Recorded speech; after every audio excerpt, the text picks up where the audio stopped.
ओम शांति। 1 सितंबर 2023 बाबा के महावाक्य।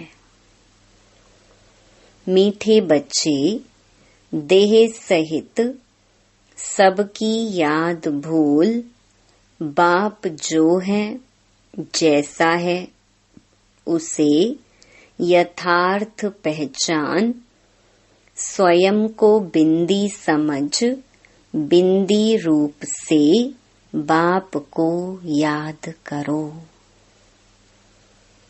प्रश्न: कौन सा ज्ञान इस समय बाप से ही तुम्हें मिलता है और कोई नहीं दे सकते?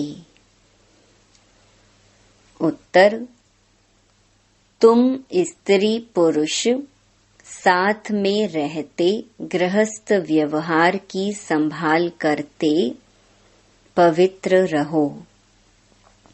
यह ज्ञान अभी इसी समय बाप तुम्हें देते हैं और कोई यह ज्ञान दे नहीं सकता। तुम्हें दान तो 5 विकारों का करना है, लेकिन मुख्य है काम जिस पर पूरी विजय पानी है। सर्वशक्तिमान बाप की याद और श्रीमत पर चलने से ही यह ताकत मिलती है। गीत: दुखियों पर रहम करो मात पिता हमारे। ओम शांति। वही बाप बैठ बच्चों को समझाते हैं। कौन है यह बाप? यह बच्चे जानते हैं जिनके सम्मुख बाप बैठे हैं। अब तुम बच्चों की बुद्धि का योग बेहद के बाप तरफ है। बुद्धि का योग अभी हद के बाप से तोड़ना है। सारी दुनिया के जो भी मित्र संबंधी हैं, बल्कि इस देह को, दुनिया को, सबको भूलना है। यह बाप के डायरेक्शन मिलते हैं। बाप बच्चों को कभी नहीं भूलते हैं। बाप तो कहते हैं, भक्ति मार्ग में भी तुम भक्तों की हम संभाल करते आए हैं, परंतु ड्रामा अनुसार तुम बच्चों को भूलना ही है। भुलवाती है माया, हम आत्मा हैं, यह भी रावण भुला देते हैं। देह अभिमानी बना देते हैं। यह तुम बच्चों का पार्ट है। ऐसे नहीं कि तुम वहां सिर्फ बाप को भूल जाते हो, परंतु वह जो है जैसा है उस बाप की याद और सुख देने का ज्ञान भूल जाते हो। अभी तुम जानते हो बाबा कल्प कल्प आते हैं। बाबा कैसा है यह भी बुद्धि में धारण करना है। मनुष्यों ने तो शिवलिंग का बड़ा चित्र बना दिया है और सभी के चित्र तो ठीक हैं। जैसे ब्रह्मा, विष्णु और शंकर का चित्र भी ठीक है। मंदिरों में पूजे जाते हैं, परंतु परम पिता परमात्मा का नाम, रूप, देश, काल जो है वह भूल जाते हैं। चित्र भी भूल जाते हैं। अभी तुम बच्चों को समझाया जाता है कि आत्मा बिंदी रूप है। स्टार मिसल बिंदी है, भ्रकुटी के बीच में रहती है। बच्चे जानते हैं हम आत्मा हैं। शरीर की भ्रकुटी के बीच मुझ आत्मा का स्थान है। यह तो सब मानेंगे। बहुत सूक्ष्म बिंदी जैसी है। यह भी जानते हो परम पिता परमात्मा भी ऐसे बिंदी रूप ही होगा। खुद आकर समझाते हैं मैं भी बिंदी हूँ, परंतु मनुष्यों ने बड़ा रूप ज्योतिर्लिंगम बना दिया है। जैसे बुद्ध का भी बड़ा लंबा चौड़ा रूप बनाते हैं, पांडवों के शरीर भी भक्ति मार्ग में बहुत लंबे बनाते हैं। भक्ति मार्ग में लंबे चित्र होते हैं, ज्ञान मार्ग में छोटी चीज होती है। परमात्मा कहते हैं मैं बिंदी हूँ। कहाँ कहाँ बहुत बड़ा लिंग भी रखते हैं, नहीं तो बिंदी की पूजा कैसे हो सके। पूजा तो जरूर बड़ी चीज की होगी ना। तुमको अभी बिंदी रूप समझाया है, इन बातों को मनुष्य तो समझ ना सके। तुम बच्चों को भी पहले यह समझ नहीं थी, अभी जब परिपक्व अवस्था हुई है तो समझते हो। यह तो यथार्थ बात है। अगर शुरू से लेकर बाबा भी समझाते तो हम समझ नहीं सकते, क्योंकि बिंदी कोई चीज तो है नहीं, हम मानते नहीं। परंपरा से शिवलिंग कहा जाता, यह फिर क्या है? तो बाप समझाते हैं कि वह भी रॉन्ग है। मैं जो तुम्हारा बाप हूँ, मैं बिंदी हूँ। तुम्हारा भी बिंदी रूप है, परंतु पूजा आदि के लिए बड़ा शिवलिंग बनाते हैं। आत्माओं का रूप भी सालिग्राम बनाते हैं, परंतु ऐसे है नहीं। आत्मा इतनी बड़ी हो नहीं सकती। आत्मा देखने में भी बड़ा मुश्किल आती है। यह समझने की बड़ी गुहिया बातें हैं। आत्मा भी बिंदी रूप है। इस छोटी सी आत्मा में 84 जन्मों का पार्ट है। एक सेकंड न मिले दूसरे से। 84 जन्मों का पार्ट सारा एक छोटी सी आत्मा में नूंधा हुआ है। यह बड़ी कुदरत की बात है। सारा पार्ट बिंदी में रहता है। उस नाटक में भी पार्ट बजाने वालों की बुद्धि में सारा पार्ट रहता है ना। वह है छोटा पार्ट। यह 84 जन्मों का पार्ट भी अच्छी रीति समझना है, और फिर समझाने की भी बड़ी युक्ति चाहिए।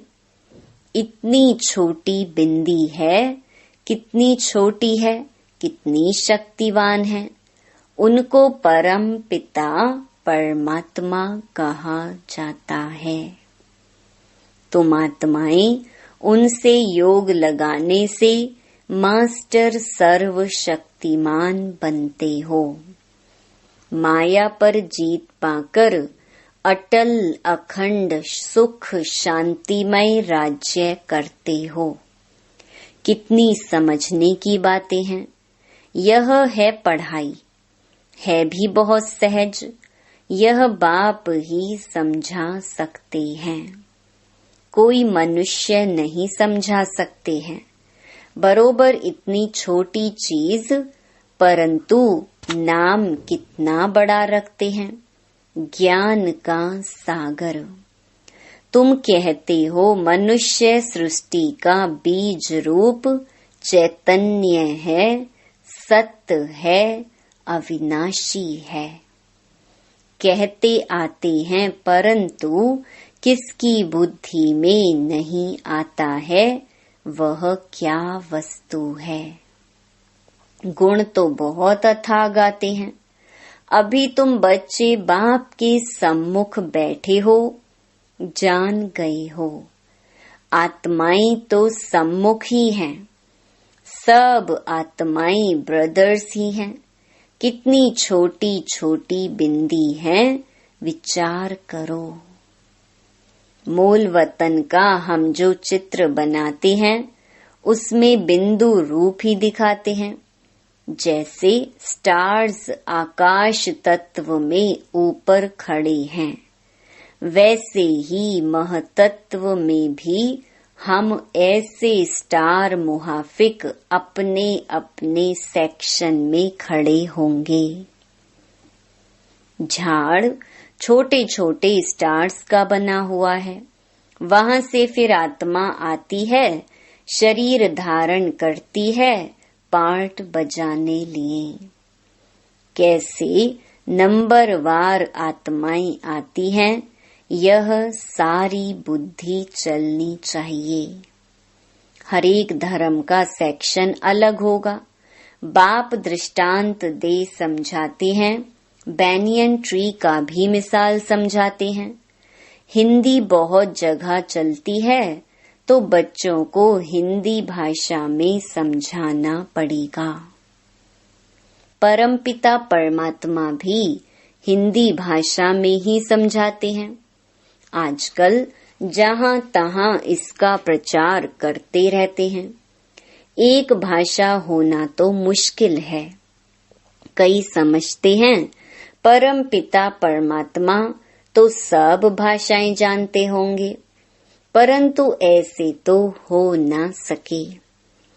अथाह अनेकानेक भाषाएं हैं, वह तो सीखनी पड़ती हैं।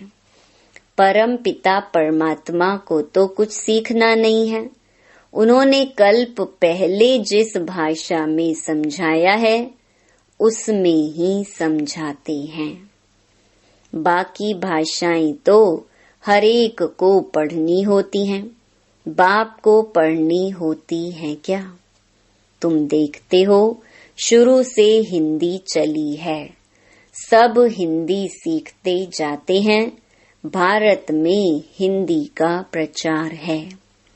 बाप भी हिंदी में समझाते हैं, फिर हरेक को अपनी भाषा में ट्रांसलेशन कर औरों को समझाना पड़े। बाप और बाप की रचना का परिचय सबको समझाना है। सभी का सद्गति दाता वह एक बाप है। यह सब जानेंगे बरोबर बाप आया हुआ है। बाप कहते हैं मैं भारत में ही आता हूँ। भारत हमारा बर्थ प्लेस है। शिव के मंदिर, देवी देवताओं के मंदिर भी यहाँ हैं। देवी देवताओं का राज्य भी भारत में होता है। बाप भी भारत में आते हैं। देवी देवता धर्म की स्थापना यहाँ ही की है, तो मंदिर भी जरूर यहाँ चाहिए। औरों के इतने मंदिर नहीं होंगे। यहाँ तो बहुत मंदिर हैं। घर घर में लक्ष्मी नारायण के चित्र, राधे कृष्ण के चित्र, राम सीता के चित्र रखते हैं, क्योंकि भारत में होकर गए हैं। परंतु उन्होंने कैसे राज्य लिया वह भूल गए हैं। चैतन्य में राज्य करके गए हैं। लक्ष्मी नारायण वैकुंठ के महाराजा महारानी हैं। उन्हों को राज्य किए कितना समय हुआ यह भी जानते हैं। मुख से कहते भी हैं क्राइस्ट से 3000 वर्ष पहले देवी देवताओं का राज्य था, तो क्राइस्ट को 2000 वर्ष हुए ना। तो जो ऐसे कहते हैं उन्हें उसी बात पर समझाना चाहिए। कहते हैं क्राइस्ट से 3000 वर्ष पहले देवी देवताओं का राज्य था, अर्थात स्वर्ग था। ऐसे नहीं कि क्राइस्ट भी उस स्वर्ग में था। पूछेंगे क्रिश्चियन लोग तब कहाँ थे, यानी उन्हों की आत्माएं कहाँ थीं? इस्लामी, बौद्धि, क्रिश्चियन आदि की आत्माएं सब कहाँ थी, यह समझाना तो बड़ा सहज है। वह सब निर्वाण धाम व निराकारी दुनिया में थी। निराकारी दुनिया भी है। दुनिया में जरूर बहुत रहने वाले होते हैं। सभी आत्माओं का निवास स्थान महतत्व रूपी निराकारी दुनिया में है। तुम बच्चों की बुद्धि में अभी यह है कि इस समय सब देवी देवताओं की आत्माएं हाजिर हैं। तब बाप आए हैं, फिर से देवी देवता धर्म की स्थापना करते हैं। समझो, कोई धर्म आता है, पहले तो बहुत छोटा होता है। छोटी छोटी शाखाएं निकल जब पूरी होती हैं, तब यह तुम्हारा फाउंडेशन भी पूरा होता है। बीज और झाड़ का राज समझाना तो बहुत सहज है। मनुष्य सृष्टि का झाड़ बहुत धर्मों का है। समझते भी हैं फलाना धर्म था तो फलाना धर्म नहीं था। अभी छोटे छोटे धर्म निकलते हैं, आगे तो नहीं थे ना। छोटी छोटी शाखाएं तो अभी निकली हैं। यह तुम बच्चे जानते हो और कोई नहीं जानते। आत्मा और परमात्मा का बिंदी रूप नहीं जानते हैं। अभी बाबा ने तुम बच्चों को आकर समझाया है। तुम कहते हो बाबा हम आपके बच्चे हैं। कल्प पहले भी आपसे मिले थे, आपके बच्चे बने थे। बच्चे बनते हैं बाप का वर्षा लेने। बाप कहते हैं तुम हमारे हो, गोया एडॉप्ट किया, मुख वंशावली बने। तुम सब एडॉप्टेड हो। बाबा भी ब्रह्मा मुख से कहते हैं तुम आत्माएं हमारी हो। तुम आत्माएं भी कहती हो बाबा आपने जो ब्रह्मा तन में आकर अपना परिचय दिया है, हम आपके हैं। बाबा कहने से ही वर्षे की खुशबू आनी चाहिए। बच्चे ही कह सकते। यह है प्रवृत्ति मार्ग। सन्यासियों के शिष्य बनते हैं, वह बाप बच्चे नहीं बनते।